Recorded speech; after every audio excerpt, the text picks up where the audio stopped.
Hello everyone, welcome to Global Government News. Today is Friday, December 10th, 2010, and I am Darko. Welcome to part 2 of this War on Terror, Liberty, Sovereignty news segment. We just covered some news in the past video covering the UK riots, and we finished up with this article. House passes Immigration Dream Act. Says this bill gives young illegal immigrants a path to citizenship if they enroll in college or enlist in the military. So it's not a very good sign as far as the whole North American Union project and agenda goes, because this kind of feeds right into it, you know. We're going to move right on because I have still a decent amount of news to get to, but it says here, U.S. says recognition of Palestinian state premature. Brazil and Argentina's recognition of a Palestinian state is premature, Under Secretary of State William Burns said during a visit to Chile on Friday. Argentina's government said on Monday it had decided to recognize a Palestinian state based on borders before the 1967 war, following a similar move days earlier by neighboring Brazil. Uruguay also voiced recognition, said, "We believe such recognition is premature," Burns told reporters in the Chile capital. Quote, "It's only through negotiations between the parties themselves, Palestinians and Israelis, that we'll be able to realize the two-state solution." So, and I'm just wondering, how was Israel created? Was it created where they just... it was just the parties themselves, Israel just declared their own state and said, hey, we're going to have our own state here. F off. Is that how it worked? Because I think this is what this guy's basically implying. Or was it actually a bunch of other countries got together and said, hey, let's create this state of Israel? So we're going to move on here. It says the U.S. House approves military aid to Israel. The U.S. House of Representatives has approved millions of dollars in military aid for Israel, saying the move is a, quote, strong message to both U.S. enemies and allies. That's talking about Iran. It says the House voted in favor of the $205 million bill the administration of President Barry Sartori had earmarked for Israel's advanced Iron Dome anti-missile system, Israeli paper Haaretz reported on Thursday. So it said it's the first funding of its kind for this important short-range rocket and artillery shield defense system. And this is totally ridiculous, man. Like, they don't have enough money to be able to maintain their humongous stockpile of nuclear weapons that's been, reportedly there. And so... yeah, we're just going to give them money and fund their government and their big military state, in which I think it's everybody that's a citizen there has to serve at least 1 or 2 years in the military. Very militaristic, very nationalistic, while all the other countries are basically having their sovereignty stripped from them. It says Israel draws international rebuke over settlements. The EU, the United Nations, and the Arab League have rebuked Israel after its refusal to halt settlement construction forced Washington to drop efforts to relaunch Mideast peace talks. Palestinian President Mahmoud Abbas on Thursday stuck to his position that he won't negotiate without a freeze of Jewish settlement building in the West Bank and East Jerusalem. He says lands captured by Israel and sought by the Palestinians for their state. He spoke after meeting in Cairo with Egyptian President Hosni Mubarak and intelligence chief Omar Suleiman. So it says without halt of settlements, there will be no talks, Abbas said. And moving on here, Israeli drone flies over South Lebanon. This happens about once a week. It says an Israeli reconnaissance aircraft has penetrated the Lebanese airspace and flown over parts of the country in flagrant violation of a UN Security Council resolution. Said the Israeli aircraft crossed into Lebanese airspace at 7 a.m. local time on Wednesday and conducted several unwarranted flights over areas in southern Lebanon. And it says a remote-controlled drone left at 18:05 p.m., I guess that's 6 p.m., while flying over the village of Al Nakura, south of the capital Beirut. It says here Israeli violates Lebanon's airspace on almost a daily basis, claiming they serve surveillance purposes. Lebanon's government, the Hezbollah resistance movement, and the UN interim force in Lebanon, known as the UNIFIL, have repeatedly cited Israel's air surveillance flights over Lebanon as a clear violation of UN Resolution 1701 and the country's sovereignty. So, in 2009, Beirut complained to the United Nations about Israeli aircraft violating its airspace over the south of the country. So moving on here. 2 Gazans killed in tank shell blasts. At least 2 Palestinians have been killed in the besieged coastal enclave of Gaza when an Israeli tank shell detonated, reports say. According to the reports, the explosion was caused by an unexploded Israeli tank shell, which was most probably left from Israel's massive 22-day onslaught against Gaza in the turn of 2009. Or it could be the recent little attack that went on in that area as well. I think Israel was also killing some people about in the past week. The Israeli offensive on Gaza claimed the lives of over 1,400 Palestinians, most of them women and children. Said earlier, Israeli troops shot and wounded 3 Palestinians, one of them a teenager, in the impoverished Gaza Strip. Palestinians were purportedly collecting gravel to use in construction work when they came under fire. That was what I reported just recently. Said nearly 100 Palestinians have been shot by Israeli soldiers since March while collecting construction material near the Gaza border. Gaza has been under Israelis' all-out siege since 2007.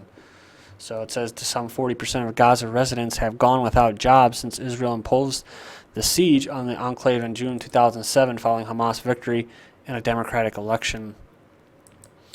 And says here, ex-EU leaders urge Israel sanctions. I always switch it up on me. It's either Israeli or Israel. So it says a group of former European leaders have called for tough sanctions against Israel in response to Tel Aviv's failure to stop settlement expansion on occupied Palestinian land, criticizing the EU's existing policy towards Israel. In a letter sent to the European governments and EU institutions on Monday, former heads of states and ministers and heads of European organizations said Israel must be made to feel the, quote, consequences and face a, quote, price tag for breaking international law by expanding its Jewish settlements in the occupied West Bank.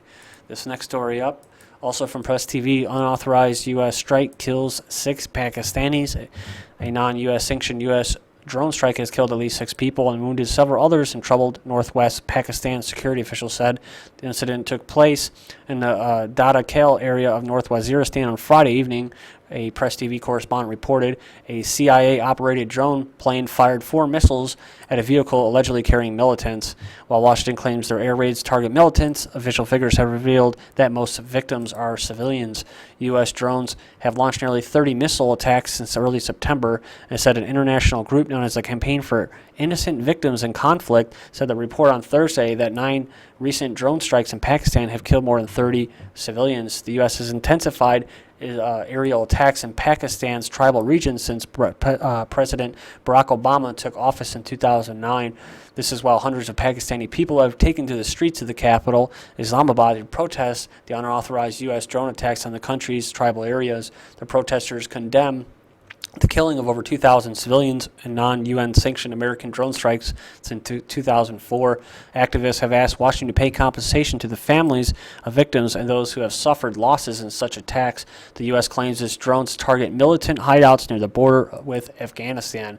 But finishing up here, says according to official figures, some 10,000 people have been killed in both Pakistan military operations and U.S. drone strikes since former military ruler Pervez Musharraf joined the so-called U.S.-led war on terror, or war of terror, following the 9/11 false flag government-sponsored terrorist attack in New York and Washington. So it's all based off lies, right? It says bomb blast kills 18 in Pakistan. A powerful car bomb explosion had killed at least 18 people and wounded several others in Pakistan's troubled northwest tribal belt. So we're going to keep moving on here. Pakistanis continue anti-U.S. protests. People in Pakistan have rallied in the streets of the capital, Islamabad, for a second day to protest against unauthorized U.S. drone attacks on the country's soil. Hundreds of people demonstrated on Friday morning, a Press TV correspondent reported. The daily attacks, which were launched by former U.S. President George W. 66 Bush, have escalated under the administration of the incumbent President Barack Obama. The White House frequently carries out such attacks on Pakistan's tribal areas, claiming the airstrikes target militants. So we just covered all that. Look at this. U.S. consul flees Pakistan amid threats. So a nice little white European-looking American woman is getting the hell out of Dodge because they don't want her there. But hey, we're helping. We're helping kill civilians. Peshawar-based U.S. Consul General Elizabeth Rood has reportedly left Pakistan after receiving numerous death threats from pro-Taliban militants. A brief statement issued by the U.S. Embassy in Islamabad has confirmed her sudden departure, a Press TV correspondent reported on Monday. Media reports said Rood had reportedly received threats to her life and was feeling, quote, unsafe. Next one up here, police beat man to death in Egypt. And it says here, Egyptian plainclothes police officers have beaten a man to death in the country's second largest city, Alexandria, on grounds that he had defaulted on a bank loan. So it says Mustafa Adia, 39, was arrested on Tuesday on his way out from a broker. Two policemen put handcuffs on him and dragged the man along the street. Al Haram newspaper reported on Thursday. Said Adia had already paid his debts before he was arrested, but the policemen didn't know that. The Secretary General of Cairo-based Egyptian Organization for Human Rights, Hafez Abu Sadeh, told Al Haram on Thursday. Atia is survived by a wife and 3 children. The oldest one is only 4 years old. His death is the third in the hands of the Alexandria police this year and a second in a month's time. So it says... yeah, look at this. Last month, 19-year-old Ahmed Shabanan, was killed by Alexandria police at the now infamous Sidi Gabar police station. He was reported to have been tortured before succumbing to his injuries. Police dumped his body in a nearby lake, according to his family. So the case of Khalid Said, a young businessman who was allegedly beaten to death by policemen, caused an international uproar. The 2 policemen charged in that case are currently on trial. So they'll get suspension with pay or something. This next article is up from Bloomberg. Virginia Tech critics frustrated by report response. Critics of how Virginia Tech handled the 2007 campus massacre said Friday they are frustrated but not surprised that the university still refuses to acknowledge mistakes, despite a federal report that concludes officials broke the law by failing to promptly warn students a gunman was on the loose. Said frustration is an understatement, said Lori Haas of Richmond, whose daughter Emily was shot in the head by fellow student Sung Hwai Cho on April 16, 2007, but survived. And said the U.S. Department of Education released its final report Thursday on the shooting deaths of 32 people by a mentally troubled student who has committed suicide as police closed in. The report faulted university officials for waiting 2 hours to alert the campus that the 2 people had been slain at a dormitory and the shooter had not been caught. So there's something up with that individual too, that shooter, that he had some kind of ties with a psychiatrist. The same one from the Fort Hood shooting. Smoke ban lights up town hall meeting in Valparaiso. Sales dropped 15% for 6 months when Mike Paquette turned his bar at Inman's Fun at a party center into a non-smoking place. So basically, they keep coming back for like the 4th time in a row. The fascist wants to basically ban smoking in all restaurants and bars, and they don't want to leave it up to the individual owner, the actual owner, who has to pay all the permits and the licenses and fees and all the money that he has to pay and get shaken down by the government and the state in order just to operate. Now they're going to just tell him what to do as far as allowing certain things to happen in his establishment, like smoking. So if you don't want to smoke, or if you don't like smoke, then don't go to the place, right?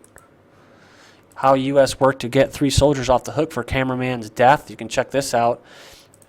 Next one up, the excavator. You can check this out. 11 reasons why the threat from Al-Qaeda is not real. Let's cover this real quick. Radical American cleric Anwar al-Awlaki, was ordered to be assassinated by President Obama, met with top officials it said at the Pentagon months after 9/11 attacks. 2 CIA director revealed in June this week that there are less than 100 al-Qaeda members in Afghanistan and Pakistan region.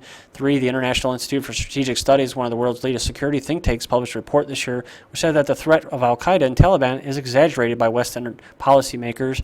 Former U.S. Secretary of State Condoleezza Rice said in an interview, Al-Qaeda doesn't exist. Number 5, the U.S. government created and funded Islamic fundamentalism in the 1980s to be used to draw the Soviet Union into Afghanistan and bleed it to death. And the next one up here is number 6. Robert Cook, who served on the British MP for 22 years, wrote an article of The Guardian saying the struggle against terrorism cannot be won by military means. So, BBC article from 2004 called Al-Qaeda's Origins and Links reveals that Osama bin Laden was a CIA agent in the 1980s. Michael Springman, 20 years, service official and former consulate officer in Saudi Arabia, has publicly stated for many years that the CIA brought over Muslim radicals to the United States for secret terrorist training. Paragraph goes over how basically the U.S. Sells weapons to the terrorists, which I've read before.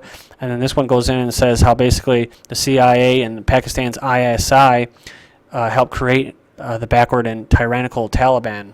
And lastly, 9/11 was a government-sponsored terrorist. Halliburton must pay $500 million to keep Cheney out of prison. And thank you, everyone, for joining GGN. I'm Darko. Take care.